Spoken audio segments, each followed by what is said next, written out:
all about Symbian and Mobile Industry Review.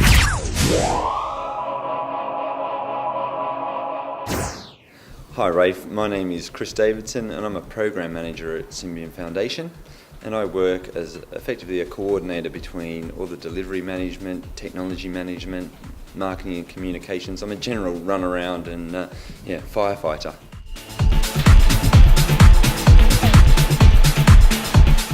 Well, it's been a wonderful process, a most amazing one that I just feel absolutely privileged to be part of.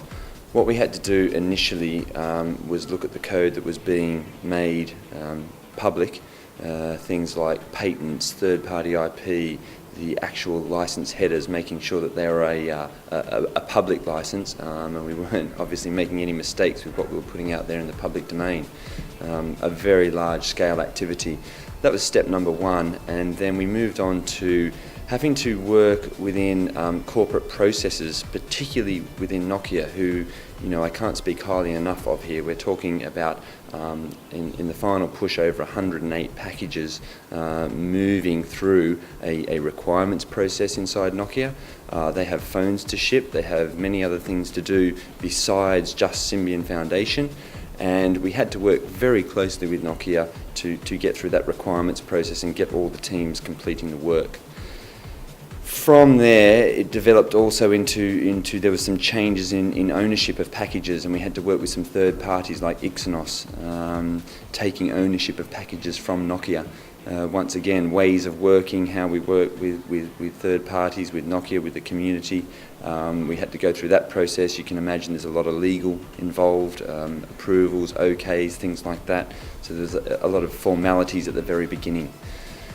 The process then moved on to be very much sort of a coordination activity, not just with Nokia and all the package owners, but internally, planning the messaging, planning the communications. It gave us a real issue to deal with because we want to be open in everything that we do, but we also don't want to disappoint.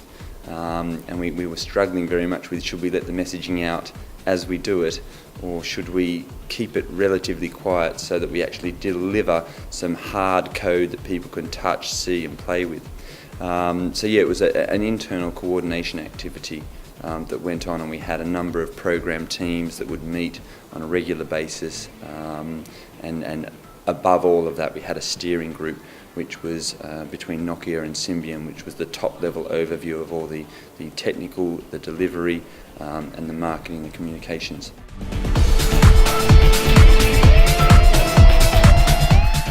It was such a large delivery, such a large code base to manage, but we didn't want it to interfere with also some of the great new features coming to Symbian, and it was a hard act to balance. When do we get things like Qt coming, Orbit, DirectUI, all of those wonderful things in Symbian 4, managing the different balance between where do we put our resource. We don't have a huge delivery team, we can't do everything. All of our founding members and those that made the initial contribution are huge companies. We're just a small amount of people, and we have to be very careful how we prioritise.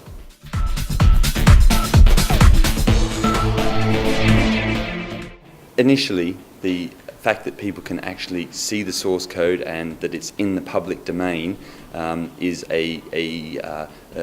coming through on the commitment and the promise that was made to get it out in the open. So the first thing is it's there and it's open and it's available for people to look at.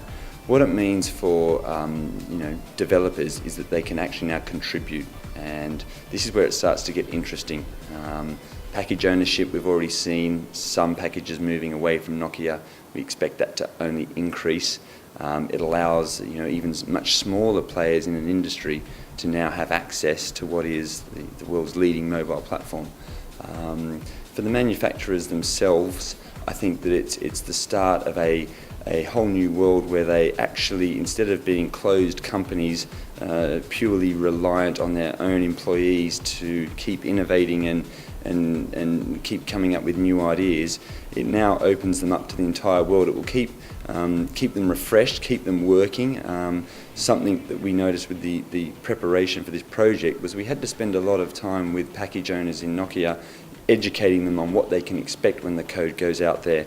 The fact that forums, mailing lists, how to exchange knowledge, their code is now going to be looked at, commented on. Can we look to try and get everyone interacting together in a public space, not just in internal one? So I think for the manufacturers it's going to be really interesting because they get the benefit of the innovation, but also their way of working. They're now really integrated into the wider world of ideas and innovation.